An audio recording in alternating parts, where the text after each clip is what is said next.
আমার আরেকটি মিনি ব্লগে সবাইকে স্বাগত বন্ধুরা। তো সব সন্ধেবেলায় কাজটাজ সেরে টেরে চলে গেছিলাম মার্কনি সুর ও বাউলা অনুষ্ঠানে অংশগ্রহণ করতে। ওখানে আজকে বাবুল সুপ্রিয়র আসার কথা ছিল, আর কবি রবীন্দ্রনাথের 163তম জন্মদিন।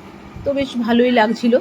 ওখানে গিয়ে দেখছি চম্পা, মানে আমার স্টুডেন্ট চম্পা পাশে আমাকে তাড়াতাড়ি ডাকলো, আমি চম্পার পাশে গিয়ে বসে পড়লাম।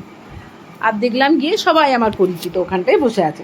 বেশ ভালোই হলো, ওদের সাথে মজা করছিলাম। আর হাজব্যান্ড বসেছিল পাশেই, বেশ ভিড়ও হয়েছিল। তো দেখছি হঠাৎ করে ওখান থেকে রিক্তাদি সবাইকে চপ দিচ্ছে।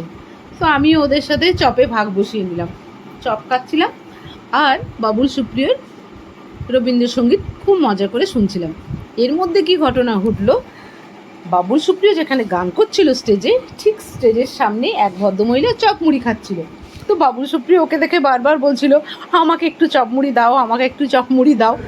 তো ওকেও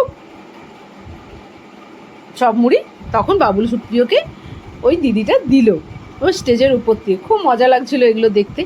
এরপর পাশেই দেখছি কুহেলিদি একটা সুন্দর রবীন্দ্র জয়ন্তী উপলক্ষে ওদের একটা প্রোগ্রাম ওরা সেট করেছিল।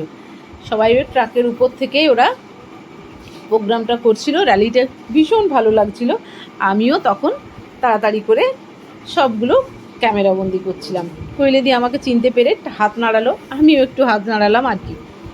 তারপর আমাদের মার্কনির মাঠে দেখছি এই এত সুন্দর সুন্দর বাউলের সব সেজে প্রোগ্রাম দেখছে। তো ওদের সাথেও একটু ক্যামেরাবন্দি করে